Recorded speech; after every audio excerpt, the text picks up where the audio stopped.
Hello and welcome to Nice and Blunt. My name is Adam Riancho. Today is Monday, June 30th, last day of June, 3:45 p.m. Pacific Standard Time. It's time for another live stream. Let us begin.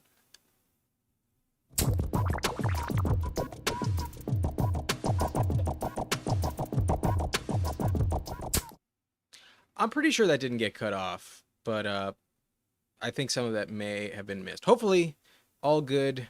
We will be drafting in a pit bull today. We're not going to do that just yet, though. Just wanted to let you know ahead of time, in case you want to join me, we will do a pit bull today, $20 entry, good advance rates in the playoffs. Anyway, before we get going, we're going to talk about this Jonnu Smith trade, because this shit is kind of a big deal for fantasy, at least for the Miami Dolphins. That is definitely the case. But let's first talk about the implications for the Steelers, because Jonnu going over to Pittsburgh is not good news. Not good, especially for the tight end position in fantasy. Last year, Jonnu Smith was fantastic. He had 111 targets, 88 catches, 884 yards, 8 touchdowns. He was a league winner. He helped me win the fantasy championship in the subscriber league. Very, very good player in fantasy. However, the year before, he was on the Atlanta Falcons, and he was playing for Arthur Smith.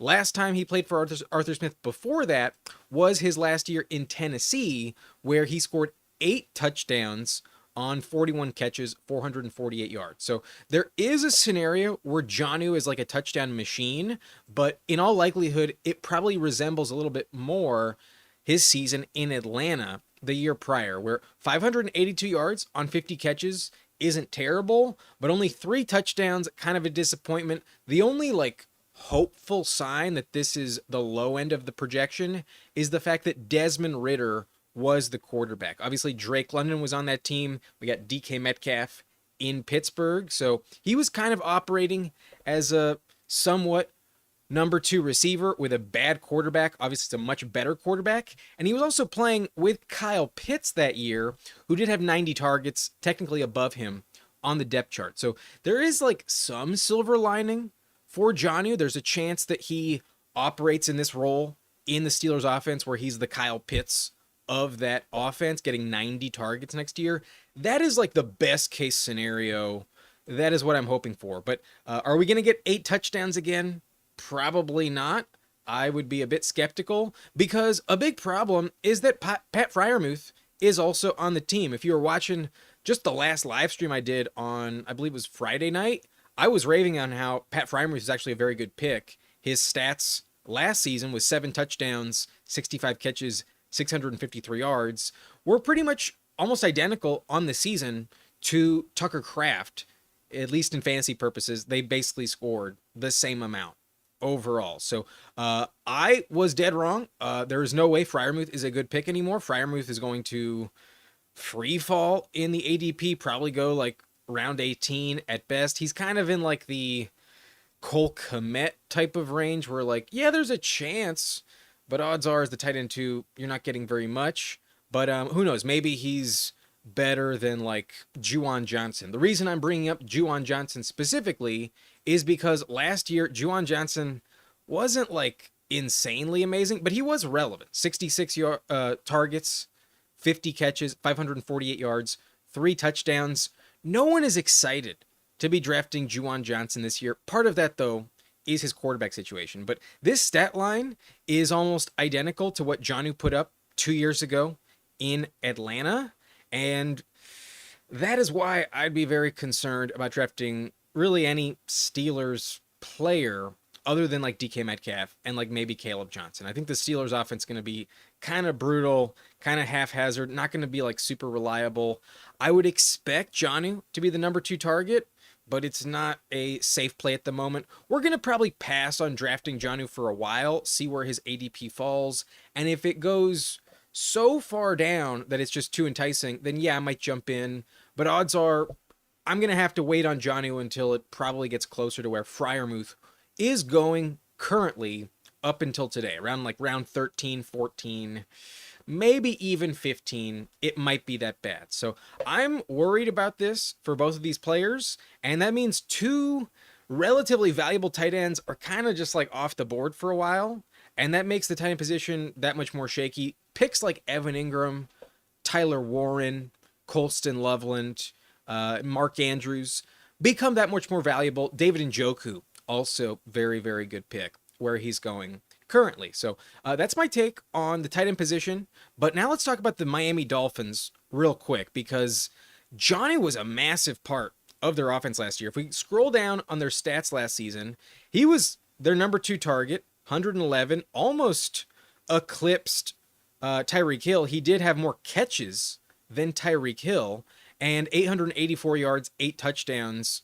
was phenomenal for fantasy. That is going to be redispersed to other players because their tight ends currently on the roster have no relevance at all. The reason I didn't want to draft Jonnu in most leagues last season, at least entering the year, was because Mike McDaniel does not use the tight end position at all up until Jonnu's breakout in the second half of the season. So I think it's going to be back to that. Durham Smythe stats from the previous years are what we can expect, like at best, and that is completely irrelevant for fantasy. You're never starting a player like that. But on the positive note, those 111 targets will go to guys like Tyreek Hill, who might get back to like 140 targets, should eclipse 1,000 yards this season. And I would expect Jalen Waddle, if healthy, to also go back over 100 targets as well. I think Waddle is probably the biggest benefactor, but I would expect maybe like 40, 50 of these 111 targets to possibly go to Malik Washington, who probably serves as that number 3 wide receiver.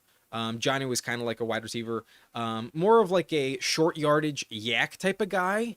And supposedly Malik Washington has been getting some good camp reports. They brought in Nick Westbrook-Akine, not a player I'm worried about at all. Malik Washington, a bit of a benefactor.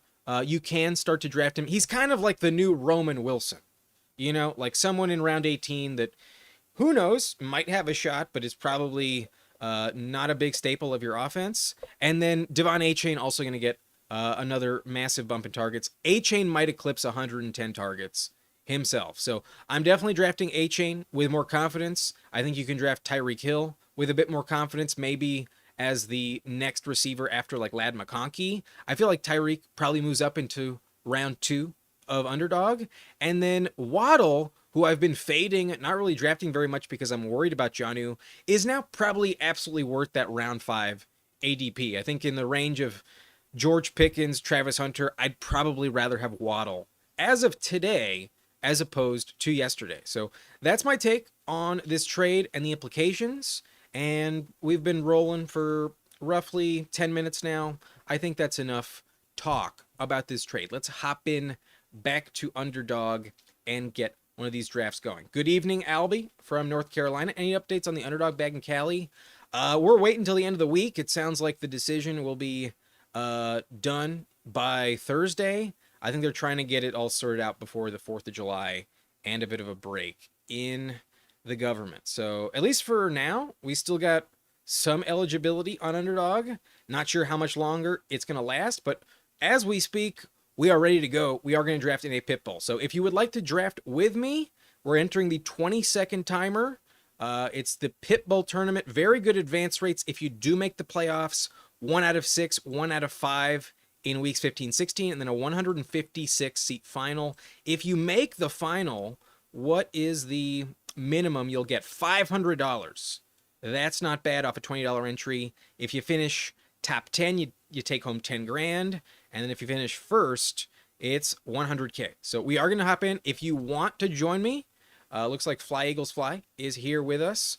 I will be hitting the button very shortly. Hit it right now. Hit that button right now, and I will join in 3, 2, 1. We should be synced up. Entering the pit bull, and probably the only draft of this live stream. So 2 spots left. Should be underway very shortly. Jamie's here. What's up, man? Welcome in as well. And if y'all want it, there are 2 spots available in this pit bull. Come get it. Come take your chances on this draft. But I need a drink from my R2D2 mug, and still waiting on one more person. This draft is full. Looks like Albie is in it here with us, I believe. That's what that means. Yes, Albie's in at pick 5. And once again, we get pick 11. I'm not going to complain. I feel like there's a really good value at the turn, at the back end. But I do kind of feel like I have been heavily favored in the back half of these lobbies in general. It's supposedly random. I think maybe they just don't like me. Maybe they're upset that I'm in here. But once again, we're basically at the turn, and could be worse. But here at pick 11, let's hope for the best. Albie has pick 5. If you're in here with us, let me know. I have noticed, Albie, you seem to get some very good value sometimes when you're drafting on the live stream. I remember you got that CMC Genty start at like pick 9 once. I believe you were at like pick 8 the other day, and you got Gibbs on the live stream.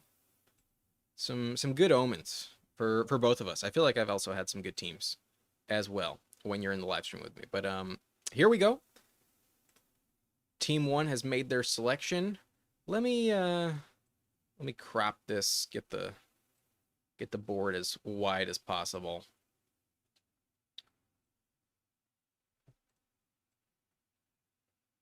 Here we go.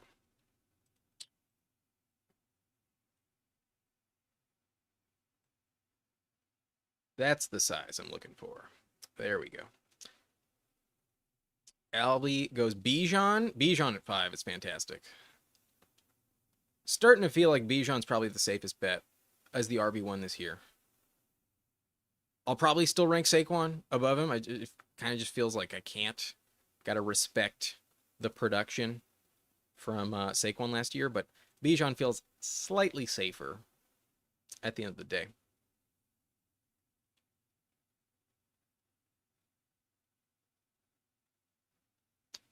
Pick 10, going to time out. Probably takes Genty. He does. We're going to go Brian Thomas.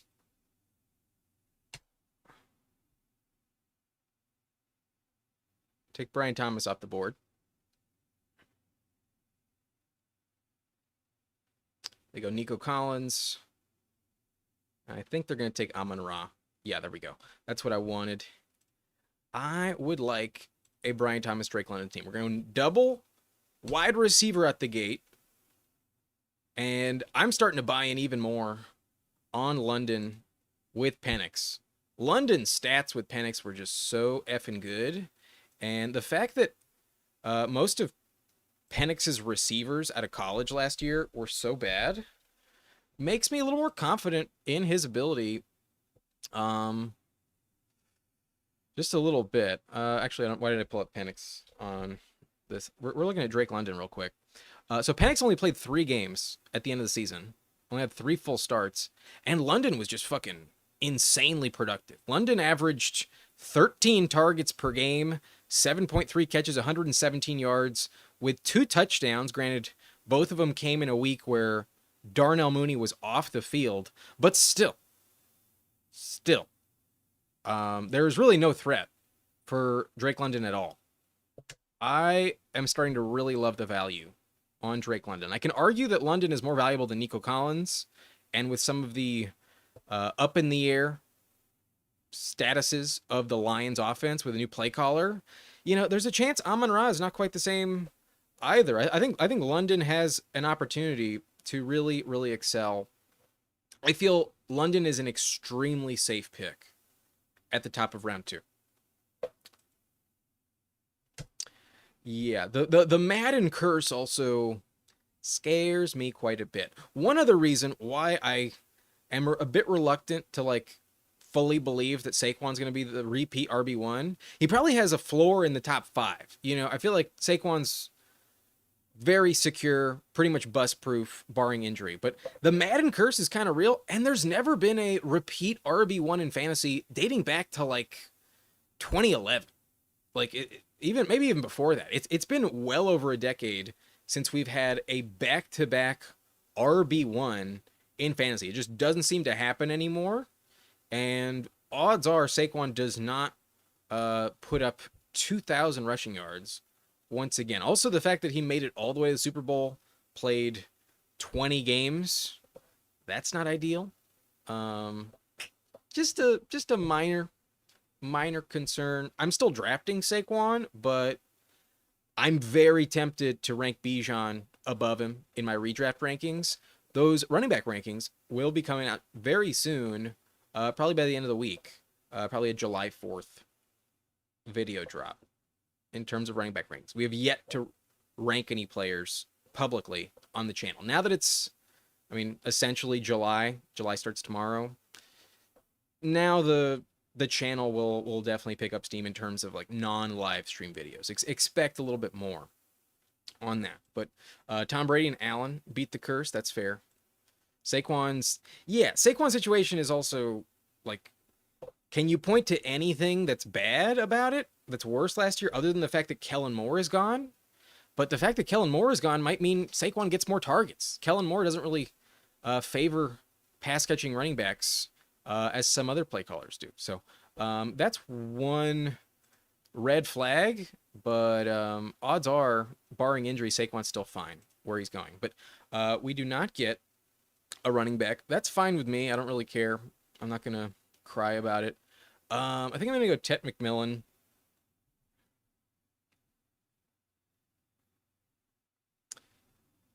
Tet is someone I really feel confident in, draft a shit ton of, and I also love that it opens up the Bryce Young stack at the end of the draft. But Team 10 snipes on Kyron. I'm starting to fade Kyron. Breece Hall goes way higher than what I would like. So perhaps should have grabbed a running back at the 1-2 turn, but I'm not going to panic. I think we're okay. Might reach on Hampton here. I'm considering it, but haven't fully decided what I'm going to do at this exact moment in time. We'll probably wait all our 20 seconds to make this decision. We could go Mike Evans. We could just get a barrage of receivers, but maybe not. Maybe we just play it safe. Maybe we just go James Cook, get someone that's a running back. But yeah, I think that's what I'll do. I think I'll just take James Cook. I haven't taken a shit ton of James Cook in a while. I'd much rather get him at the discount that he's kind of been offering. He's been falling sometimes, like pick 46, late round 4. But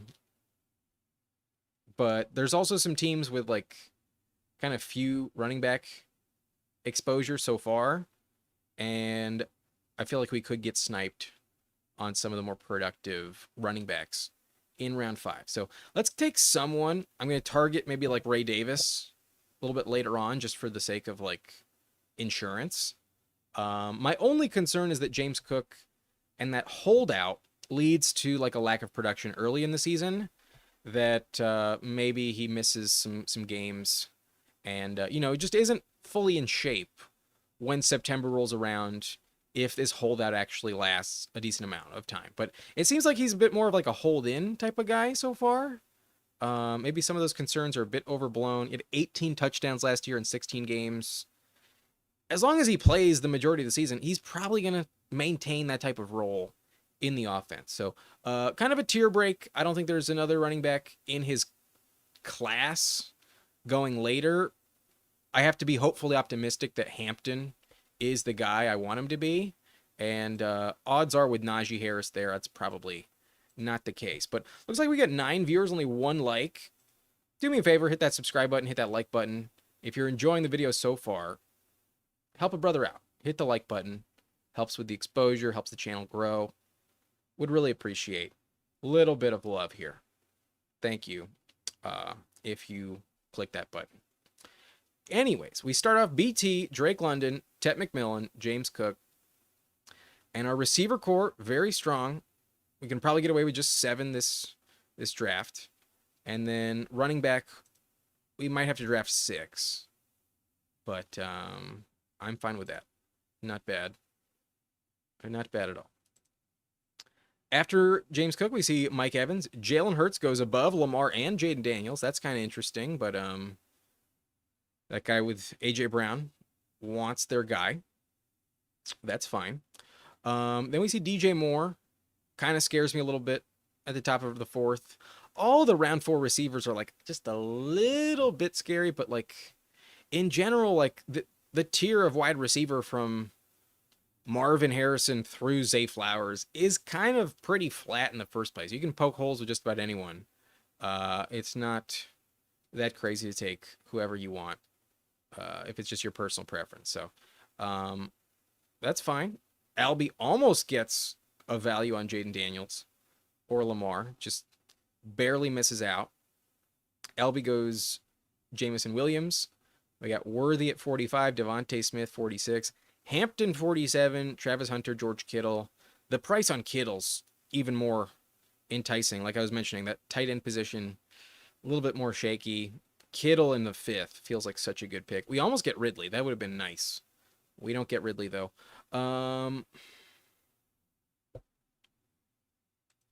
I guess I'll go Kamara. Don't feel like great about it.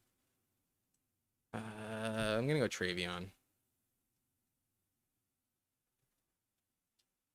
I think Henderson might have a bit of a slow start. I think Ramondre might be somewhat relevant, but I think once we hit like week 10 past October, past Halloween, Henderson I think is just gonna blow up and really take over in that Patriots offense. The Patriots have a very easy schedule. I think they're gonna win a decent amount of games. I think Henderson has that elite ceiling, and all the money is won at the end of the year on Underdog in the first place. All of it is consolidated in weeks 15, 16, 17. So end of season upside, I think Travion is worth it. But Kamara was phenomenal last year. He probably puts up great stats once again. I could see him crushing once more. But I'm going to go James Conner. Conner's underrated, it seems like. Everyone's just been expecting his fall off, and it just doesn't seem to happen. While he is 30 years old, like, when he's on the field, he's extremely productive. There's very few reasons to be worried about Conner other than his age. So we're a little bit worried about the early year production with Travion Henderson. Conner's not going to get hurt week 1, probably. I would doubt that happens. If it does, that would really suck. But if there's going to be a good combo of like early season points with late season points, I think James Conner, Travion Henderson is a pretty interesting duo. And both of them usually go in round 6. So it's not like the most common combo that you can find. There aren't like a shit ton of teams with Travion and James Conner. Neither of them are ever falling to the 7th round. So it's very rare someone has Travion and James Conner with like pick 70, 75. If you want both of them, you got to take them at the 5-6 turn. So that's what I do. Hope it works out for me, but does kind of feel like they're both in the same tier of like Chuba Hubbard, and like whoever you like in this range in the 5th and the 6th, go ahead and take them. They're all kind of similar. I personally really like Travion, and I've been coming around a little bit on James Conner just because Trey Benson sucked. Trey Benson was so trash last year. Such an irrelevant player. Not worried about it. But Albie does get Joe Burrow to fall to him to 68. And that seems like the wiser gamble. The teams that I think are going to have the most success with Joe Burrow are the teams that stack him up with guys like Higgins and Jamar Chase, and also take him when he falls back around in round 6, not in the 5th. If anything, Burrow should probably be going in like the 7th, a little bit closer like Baker Mayfield. But the elite ceiling with Burrow is undeniable. Good for you, Albie. Good, decent start. Little thin at receiver.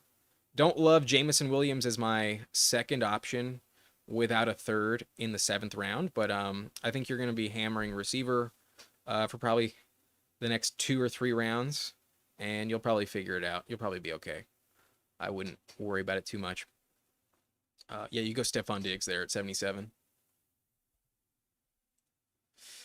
Yeah, the fact that Henderson played all 4 years in college is one of the reasons why I'm even like more confident his rookie season has the potential to be like truly elite, because there's fewer holes in his game, and he played with Judkins last year and wasn't really overshadowed necessarily. Still had a really really productive season, has such elite speed compared to Ramondre. Like, by the time we hit week 5, if Ramondre fumbles another couple times, Ramondre is going to get in the doghouse and have a very, very short leash, very difficult to emerge out of that dead zone. So here I am back on the clock. I'm going to go Darnell Mooney for sure. We have Drake London, and looks like I'm kind of setting myself up for a Michael Penix stack. So that's going to be the plan. We'll be targeting Atlanta once again. And then if Josh Downs circles back, I'd love to take Josh Downs. This team goes Brian Robinson. I think they'll take Pollard. Kind of hope they do, but Pollard is tempting. Pollard at this price is not bad. 8th round Pollard is decent, but Pollard goes. So yeah, we get Josh Downs. That's fine with me. I've been wanting to catch up on my Igbuka shares. I have limited Igbuka, but there's also the Colts. Nah, we'll go Igbuka. I did like Igbuka's potential entering the draft. Just wish he went to a less crowded offense. But the Bucks GM drafts phenomenally year over year, and I think Igbuka has a chance to really pay off. I mean, we saw Jalen McMillan have like elite numbers last season. Excuse me. And Igbuka's another player that played all 4 years in college. 1,011 yards last year with 10 touchdowns. As a sophomore, also had 10 touchdowns. Had a big dip in year 3, but I believe he was injured. I think that was a factor. Only played 10 games 2 years ago, and did bounce back in a pretty decent way. So, like I said, you can go with any of the receivers in round 8 and be fine. Feel confident about that.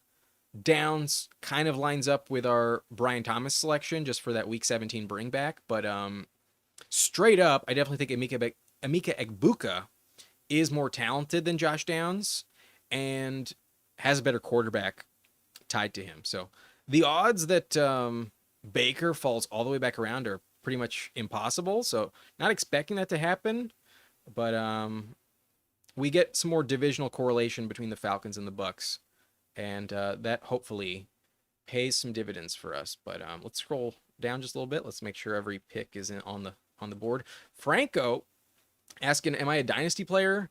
I am not. I mean, I can give you like, general vibes. Like, yeah, there's some players who, based on their age and situation, might be better in dynasty than redraft this year. But if you're asking like, oh, would I trade the 201 in a rookie draft for such and such guy? I probably have no real basis of telling you if that is like a worthwhile trade or not. I wish I had a little bit more insight into that. I've been tempted to get into dynasty, but I've personally just never played it, and so it's just a point of reference I don't have. And I can tell you my opinion, but I can't tell you as confidently that I know what I'm talking about. Just keeping it real.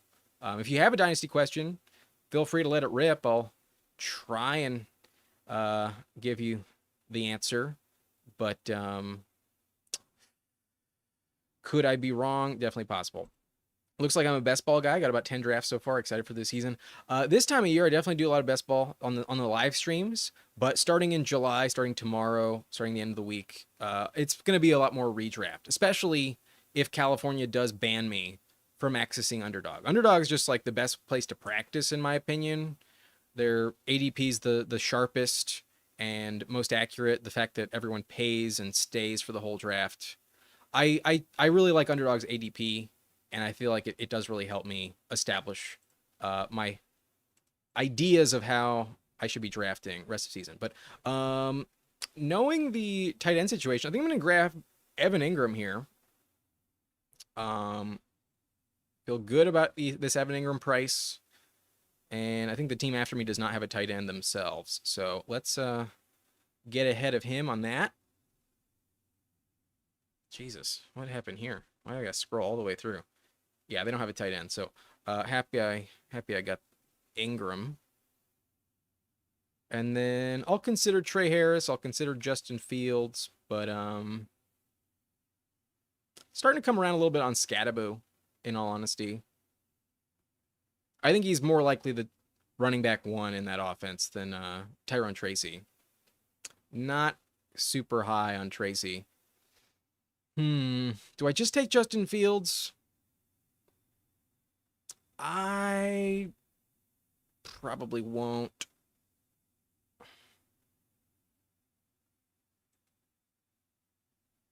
I'm going to grab Trey Harris. Gives me another quarterback stacking option. We'd probably be pretty lucky if Herbert comes all the way back around. But round 10, I'm willing to go with Trey Harris here. I think that's fine. Franco asking, question has to do with the CMC a bit. How do you feel about him generally? Do you think he stays healthy this season? I think in terms of upside, it's absolutely a worthwhile proposition. I have him ranked in the top 5. I kind of go back now with Jonnu being traded out of Miami between him and A-Chain at the 5 in terms of running back rankings. Whether you prefer A-Chain or CMC at 4 or 5, I think is up to you. I think that's a fine call, but they're both in the same tier. And I probably am going to be bidding on CMC in the subscriber league and keeping him in my consideration. The camp reports are that he's 100% healthy. Granted, I don't know how much I trust the news out of Kyle Shanahan and the Niners at this time of year in general. I don't know if I fully believe he's 100% healthy. The fact he didn't score any touchdowns in his 4 games last season was a red flag, but he still got the touches where there's no competition. There's no one you can point to stealing his job. There's also injuries in the receiving core that have me worried about other players stealing targets. And you know that like Shanahan's just going to ride this player until the wheels fall off. So the opportunity for McCaffrey is definitely there. He could put up the number 1 overall running back season. Once again, it's definitely possible. I don't know how much I'd want to bet on it, but do I consider him a top 5 running back this year? Yes, I do.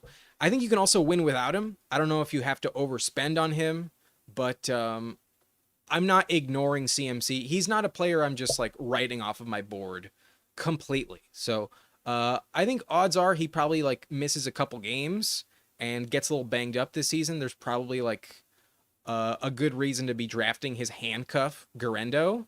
But there's also where Jordan James is the handcuff you need, and that could be a little problematic. In general, though, I am still drafting CMC. I like him way, way more in best ball, though. I would much rather have CMC in best ball than redraft. In best ball, I think it's worth it by a landslide. The only different in regards to this other question here in terms of the underdog ADP, if you look at it positionally, like tight end 14 versus 15, all the positional ranks I think are absolutely on point, absolutely legit. Occasionally there's a guy here or there that is a little bit skewed, like maybe Isaiah Likely is a little bit more risky in redraft, but has an elite ceiling, probably still worth a good pick. I don't totally believe it for like the flex rankings though, because with 3 receivers in the starting lineup on underdog, receivers get pushed up massively. And I don't know if Trey Harris is actually a better pick than, Cam Scattaboo is. But in terms of receiver rankings, I would like to have Trey Harris in the same range as Bateman and, those other guys. So I'm going to go Justin Herbert here. We got unlucky with Trevor Lawrence. He was already taken, but Herbert falls. I actually have Herbert ranked higher than Trevor Lawrence. So even though it does not stack up with Brian Thomas, I don't care. I'll happily take Herbert at pick 131 when his ADP is 125. Give me Herbert all day at this price. And then we mentioned we might go Ray Davis as an insurance policy to James Cook. Definitely in consideration with this next pick, but also very tough for me to pass on Bashal Tutin. But quarterback is kind of drying up. And there's actually some concerns. I think I might just go Penix and just bet on the ceiling. We have Drake London and Darnell Mooney. There's definitely a reason to be drafting Penix. And he doesn't always fall back around to me at that next turn, because we're at pick 11. We got to wait for 155. Penix goes like 145. If I was on the other side of the board, then I'd be grabbing Penix, in round 13. But given how long I have to wait, 20 picks, not going to gamble. There's been some reaches on quarterback here. It's weird. Like there's some quarterbacks that fell, like Baker at 106. We almost got him. Just got sniped by the Mike Evans team. And then there's also some quarterbacks that went like well above ADP. Like Fields also fell, Caleb fell, but then Drake May went early. Looks like Albie got sniped on Drake May. Trevor Lawrence at 121. I'm just gonna get my guy. I'm definitely set up for a Michael Penix team. Not gonna fuck around. Just take him while he's available. I feel good about this team. The receiving core is very strong. We have Brian Thomas, Drake London, Tet McMillan, Darnell Mooney, Emeka Egbuka, and Trey Harris. And then at running back, we have James Cook, Travion Henderson, James Conner, and then Evan Ingram is the tight end. So, yeah. But yeah, Franco, just to wrap up that question, if you look at just the positional rankings, very on point. Flex rankings a little bit skewed.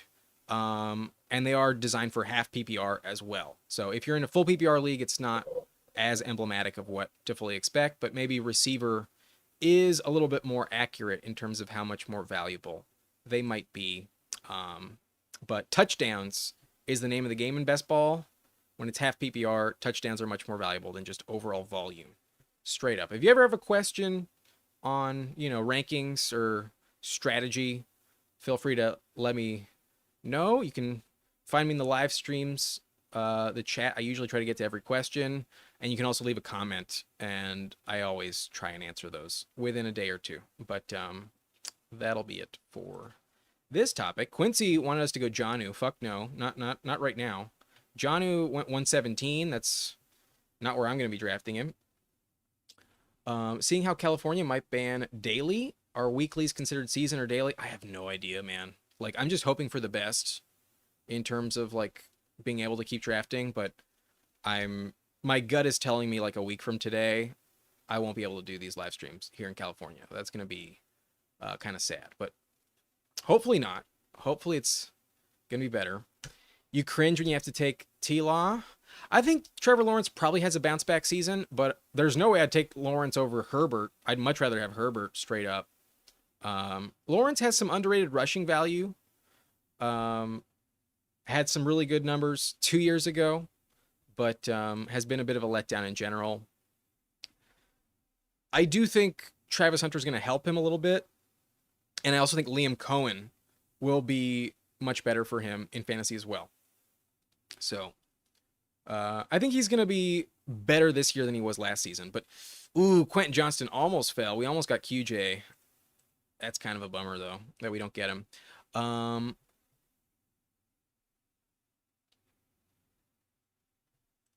Team at 12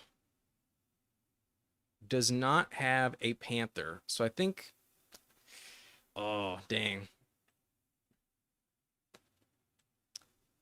I kind of want to pass, in all honesty, but I'm going to go Bryce Young. I feel like with Herbert and Penix, I'd like to have a third. I also think that Bryce Young is very valuable in terms of where he's being drafted. So I'm going to take Bryce Young. We're going to call it done at QB. And then hopefully I can get one of these running backs. I don't think I'm going to take Kyle Pitts. I'm going to pass on Pitts. They go Roshan, so that's beautiful. And then I think I'm going to go... Based on who I have, I think I'd rather have the higher floor than the Falcons correlation with Penix. I'm going to go Austin Eckler here. I've been fading Brian Robinson. I think Eckler in the system he's in has some cachet with the coaching staff. I'm forgetting his name, but the coach that drafted Eckler is the running back coach in Washington, and it keeps Eckler definitely involved. Eckler was actually relatively productive when healthy last season. He did miss some time. He is kind of old, and that's the main reason why his price is so devalued these days. But you can argue that Eckler is just as good of a pick as Rashad White, Bashal Tutin. He'll definitely get more guaranteed looks than Isaac Garendo and Trey Benson. The only difference is if the starter goes down, I'd much rather have the ceiling of Benson and Garendo. But when you get Eckler a round and a half after, I think you're in good shape. So I think Eckler's one of the last running backs in this tier I feel confident in drafting at this price. And here we go, taking him at 158. Franco has a lot of Caleb Johnson in best ball. That can absolutely work out. I was really a big fan of Caleb Johnson entering the draft. Didn't love his landing spot very much. I am kind of worried about the Steelers offense in general.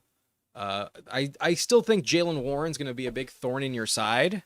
And given Caleb Johnson's age and like experience, while he has tremendous upside, I think he's really talented. I'm a little worried about him in pass protection, and I generally think he's going to be coming off the field on third down and probably miss out on a lot of targets that go to Jalen Warren. So I do draft Caleb a little bit where he's going, but I think Jalen Warren might have like equally as much value.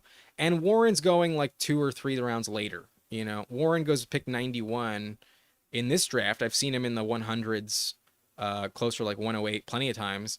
And then Caleb Johnson goes pick 75.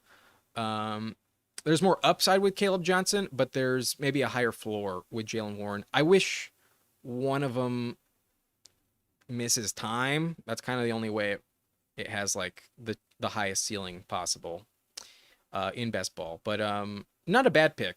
In terms of his peers in that ADP around him, I think he's a good click. I think he's fine. Fantasy Dog, thank you for liking the stream. Appreciate it. Atlanta, I think, has some massive upside this season. I like Atlanta's offense too. I think Penix is the real deal. I think that Penix London connection is going to be really, really solid. And yeah, I have no faith in Kyle Pitts either. That's why I love Darnell Mooney. I think Mooney's an excellent selection. Thielen is off the board. Leggett is off the board, so no backstacking with Bryce Young. That's kind of unfortunate. But we can go Cade Otton. Cade Otton is actually pretty underrated. He's going to be on the field.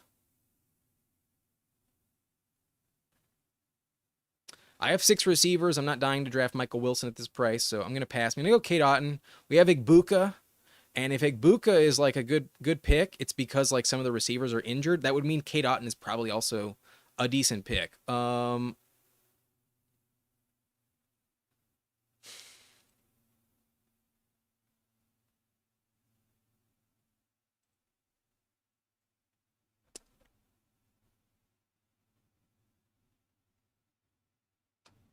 I'm going to go Justice Hill.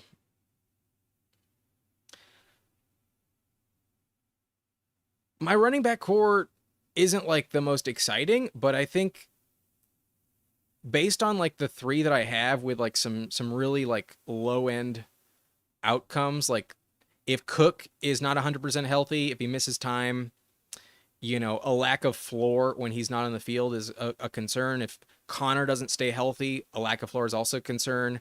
Henderson might have a slow start as well. That's kind of a concern. That's why I'm favoring Eckler and Justice Hill here. Like in terms of floor plays at running back, I think these are like decent late round options. But I'm kind of just playing it safe with this Justice Hill pick. I think he's kind of undervalued. Like, yeah, there's Keaton Mitchell getting healthy. That could be a thorn in his side, but Keaton Mitchell plays a very different role than Justice Hill.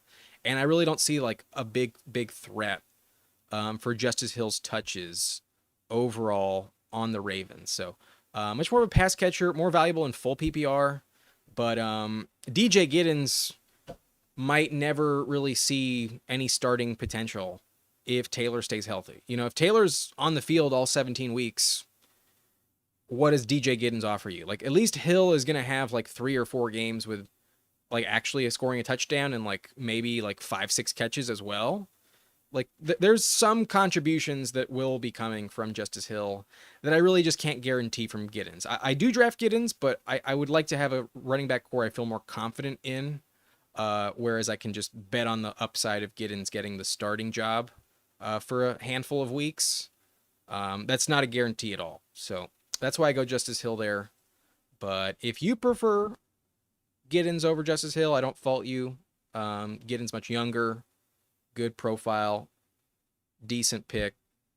I also like Marshawn Lloyd going a little bit later. I'm probably going to draft 6 receivers here, but our tight end core is kind of gross. Let's see. Um, we could take Jatavian Sanders. That lines up with Bryce Young. We could also go Tyler Conklin. That lines up with Justin Herbert. I believe Conklin will win the job at tight end there in LA. I think so. 1, 2, 3, 4, 5, 6. I still only have 6 receivers. I'm going to need another receiver for sure. But do I want Ray McLeod? No. Do I want Mike Williams? I should probably cool it on my Mike Williams exposure. Probably. Maybe I pass on tight end. Question is, which running back would I take? If Lloyd is there, I'll probably take Lloyd.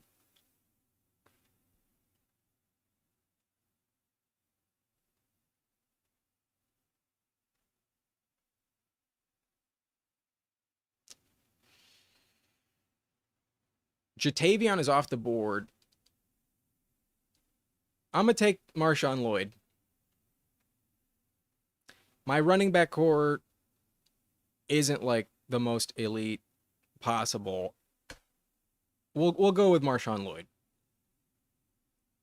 But then I think with only 6 receivers, I don't think I can afford this Conklin pick. I think wide receiver is clearly the selection I need to make.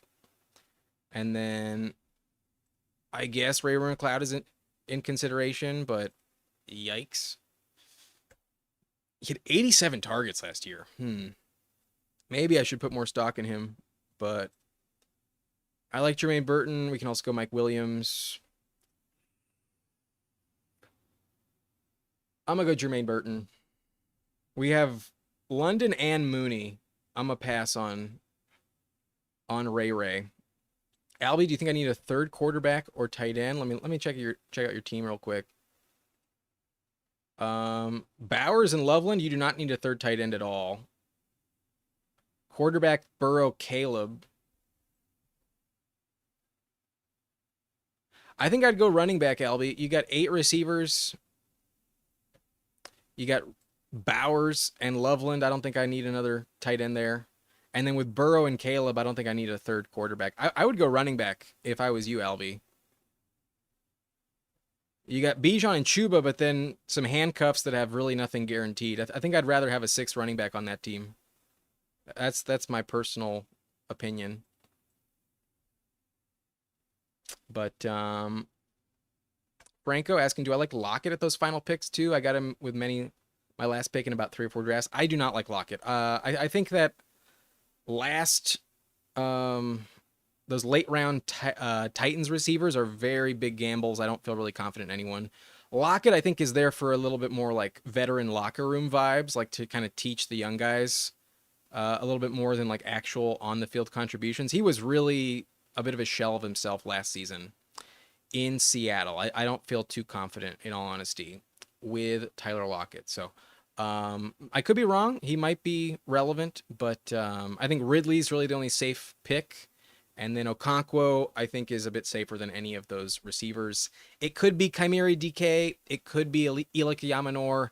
And it could also be Xavier Restrepo. I think all 3 of them and Lockett are going to be battling for targets. No one really gives me like a shit ton of confidence other than Ridley in that receiving core. But Freiermuth was free falling. Where did Freiermuth go? 195, round 17. Yeah, that feels appropriate. On par with Jatavion, Schultz, Okonkwo, Juwan Johnson. That feels pretty appropriate for Freiermuth. But Jamie asking, how much playing time is Loveland going to get with Kmet? I wouldn't worry about Kmet very much. I think Loveland is clearly the guy. They picked him 10th overall. That is a massive investment. He's really young. That's the only concern, but he's really talented, really good pass catcher. I think Loveland's going to be on the field plenty. I'm not concerned about Kmet. But, Albie, you do like Lan Larison. Good luck with that, bro. If you're right about Larison, then all my Trayvon Henderson shares are going to be shot. I sure hope that is irrelevant. But you do you. In round 18, good luck on that dart throw. It looks like Jamie likes him. That's a good omen. Anyways, gonna probably end it here. I will not be doing a second one today. Got some stuff to do, and it's been fun. But yeah, subscribe if you're new. If you enjoyed, hit that like button. Looks like Franco has another question. Are you worried for Harvey with Dobbins signed? Not really. I think it's kind of like a Hampton Najee situation, just a little bit light in terms of the upside there. I still much more prefer RJ Harvey than Dobbins. I worry that Dobbins is going to be, injured by like week 3, week 4, and he's kind of just never really going to be a big factor. So, not like crazy, but I understand why he's dropping in price. He's probably more appropriate in round 6. I'd rather have RJ Harvey though than Dave Montgomery still. So, I don't expect RJ Harvey to fall much more. If he does, I think he's going to be a great pick. I'm not that concerned about RJ Harvey. But that's it for me. Hope you enjoyed. I'll see you guys next time, and look out for some videos posted this week. At least some early running back rankings by Friday, most likely on the channel. But good luck, everyone. Peace out. I'll see you next time. Thank you for watching. Nice and blunt.